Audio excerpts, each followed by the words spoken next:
last year I made a video on journaling, and I was impressed with that video. But what a lot of you do not know is that 3 days after I published that video to YouTube, I stopped journaling completely, and I did not journal for I think 8 months. If I were you, I'd be thinking to myself that, wow, this guy went out, made a video, encouraged us to do something, and then he wasn't doing it himself.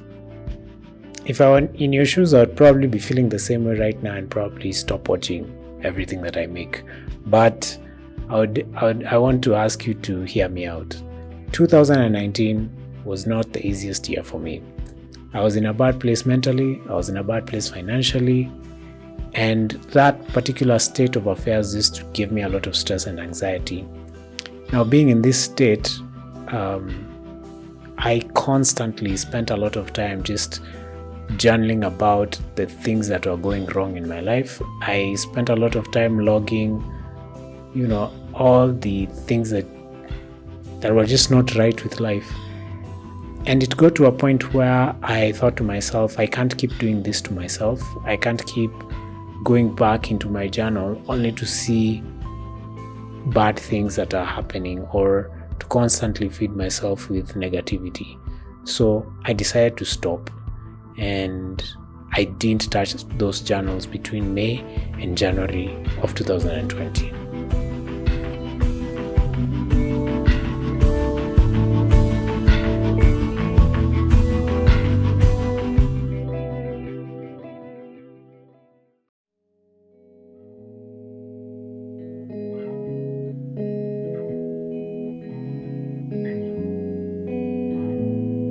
How I got back into journaling after this 8-month sort of break was I told myself that I wasn't journaling.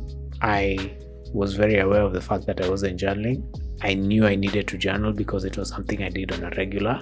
I decided that the best way to get back into it was to journal when I felt like. I didn't want to force the act of journaling down my throat because I wanted it to come naturally to me. I wanted to journal when I had an idea. I wanted to journal when I had an interesting thought, or I wanted to journal an idea, ideas that I come up with and stuff like that.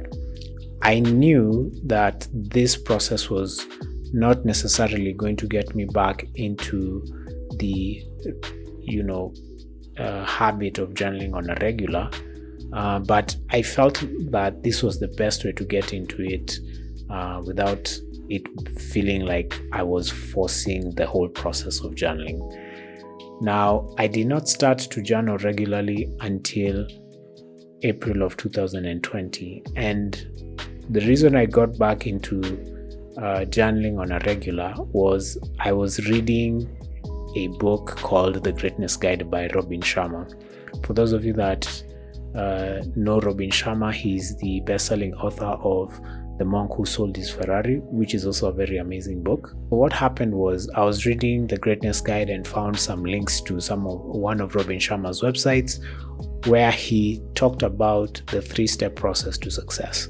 And I kind of want to break this down for you really quickly. So the 3-step process to success involves 3 things. Step 1 is creating self-awareness. Step 2 is making decisions, and step 3 is creating impact. Now, each one of these steps leads to the other. Awareness leads to better decisions, and better decisions lead to more impact, which could potentially make you successful. Now, I want to hone in and focus on awareness in itself. When it comes to awareness is being in tune with yourself. So what interested me about what Robin Sharma said about awareness is that self-awareness can be created in 2 ways. Number 1 is reading books, and not just any books. It is reading books about the things that you are curious and things that you want to really want to know about yourself.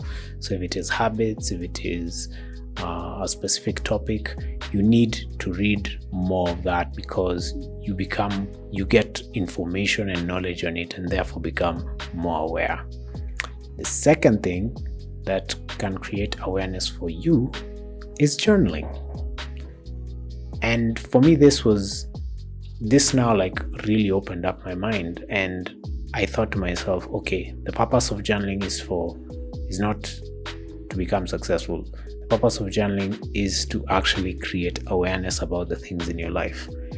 To me, all of a sudden, I began to realize that journaling is not something that makes you successful. Journaling is only a component of what success is made of. Because through journaling, you become more aware, you make decisions based off of the awareness that you have, and then you get impactful results. So this is where everything for me really changed. By spending my time just reading the Greatness Guide, following a few links, I found the answer that I was looking for, basically, even though I didn't know I was looking for this specifically. If you go back to my video in 2019, I actually say it a lot that journaling doesn't necessarily make you successful. However, that was something I believed at the time, in as much as I, told people that this was not the case.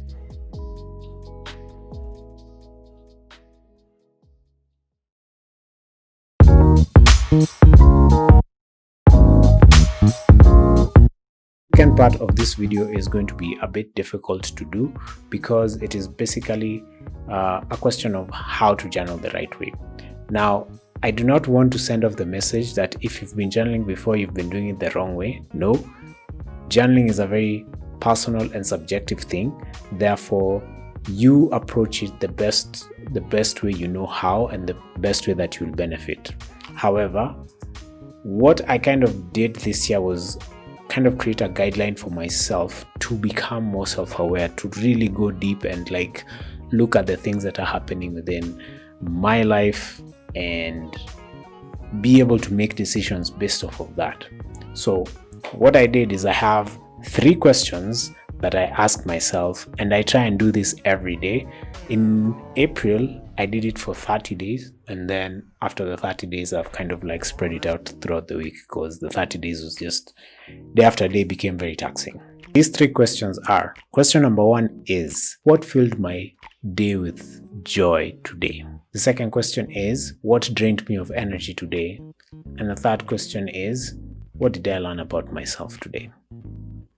3 very simple questions. I think they are the most insightful questions that you'll ever ask yourself on a daily basis. I'm just going to kind of break down how these work. So if you were to ask yourself, what filled your day with joy?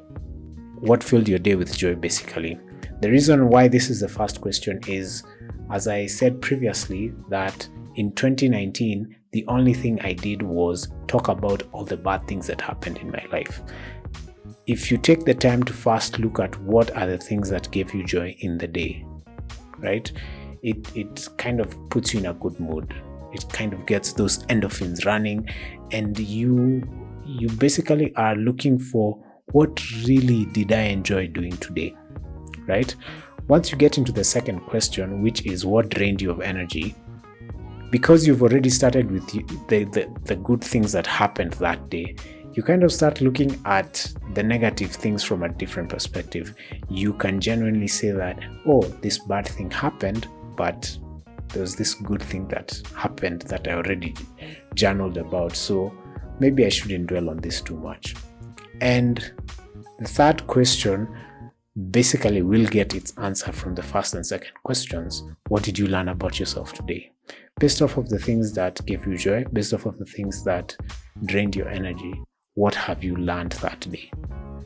Now, these 3 questions are not the only things that, these 3 are not the only things that you have to journal about on a daily basis. If you had if you had thoughts about something specific in that day, you can journal about that. If you have something that you feel you really want to put into the journal as well, after asking yourself those questions and writing down the answers to them, you can do that. There is no restriction here about how you're going to do it. But I think beginning the journal with what made you happiest that day, what drained you of energy that day, and what you learned about yourself will give you some insight into your life. It will make you a lot more aware. Let me just set up the sound for this. So guys, I want this to be the final part where I talk about my journals. I told you there's nothing really special about them, but I think it's important I kind of give you an idea of how I journal. It may also give you some insight into how to kind of split up your journals if you need many, like I do. Now, I have quite a number of journals. I don't know if you can. I'm trying to also like see the cameras I record. I have a total of 5 journals now. The video that I made last year, I had 3 journals, and I was using those for my day-to-day journal. I think I was scheduling a little bit, and I think the last one was sort of like a dump journal where I just dumped all of my ideas. I don't remember exactly, but I think it was along those lines. I know 5 journals can seem like a bit much, but they are somewhat categorized. So I've categorized these into 3. So I have my main journals, I have a scheduled journal, and now I have what I call my sketch journals. So I do not have all 5 with me all the time, but I have 3 specifically with me almost all the time. Now the first category, which is the main journals, are actually 2. So I have my journal, which is where I write down the 3 questions that I talked about before whenever I start journaling, and then any other important ideas that I've thought about during the day or things that I just want to basically think about. The second journal in that main journal category is the dump journal. Now the dump journal is where I scribble any ideas that I get. It could concern sketching or drawing, it could concern photography, it could concern film, any ideas that I get, even for blog post articles and stuff like that. Any small idea I get, because I know if I try and keep it in my head, I'll forget. So the dump journal is very, very important to me. So the second category of journal is my schedule journal. So my schedule journal is where I schedule all the things that I need to do in a day. The schedule journal is what gives me insight into what my day will look like. There are so many things that happen in your life, and you might not be able to keep up with everything in your head. So it's important to put them somewhere so that you're kind of keeping a record of what you've done and crossing them out. And that act of crossing out for me feels very good, because I feel like I'm actually doing something. Like, oh wow, there are all these things I need to do. I've done this number, I've done that number. It helps me stay motivated to do the things that I need to do. Now, going back to Robin Sharma, and the reason why I also started having this journal is Robin Sharma has this thing where he says that if you do not schedule it, you will not do it. So the schedule journal is very important to me. Helps me get small things done. Now the third and final category of journals, and these you do not need to own, by the way, these are for my own preference, and these are my sketch journals. So these sketch journals, there's nothing very unique about them. This particular first one I got from the office that I work. It's just an ordinary office journal. I decided to use it as my sort of like rough book. This is where I just put all my initial rough drawings, play around with different ideas and stuff like that. Currently, it doesn't seem like I have done that with the book, but that is what I intend to continue doing with it as I continue to grow within this particular realm of sketching and drawing. Then finally, there is this leather, I like to call it my main drawing journal. And the reason is this is where I want to be putting my final pieces and just having a place where I can look at all the nice things that I have created after drawing. So this book will not be filling up anytime soon. There will be no rough work or anything of the sort in it. I don't want to talk too much about this book because I plan on making a video for it at the end of the month where I talk about a book, a podcast, a product I bought, and a new YouTube channel that I've started watching. So this I will be talking about a little bit more in depth at the end of the month. to end this video. It's become a tad bit too long than I hoped it would be. Hey, it's very long. Anyway, so guys, first thing, I will not stop journaling after this video. I actually intend to continue and will continue. I don't know how to ensure that you kind of see me continuing to journal, but I intend to continue. I feel it's after probably like 6 months, I feel like it's now an occasional thing, at least minimum 2 times a week for me, and I think that's good enough for me. Secondly, try and journal for the right reasons. A lot of people, and this is even with close friends that I've seen, people's journals are filled with negative events. People just want to vent out all the bad things that happen, and it's very human. You want to dump all those emotions somewhere and forget about them. But also try and use the insight questions. That is what they're called. I forgot what they were called. Insight questions. What filled you with joy? What drained you of energy? What you learned about yourself that day? Those 3 will give you a basis for, longevity with journaling. I think. I have experienced it, so I hope you experience it as well. And finally, what did I want to say? I completely forgot what I wanted to say. Forgot. How can I forget? Amen.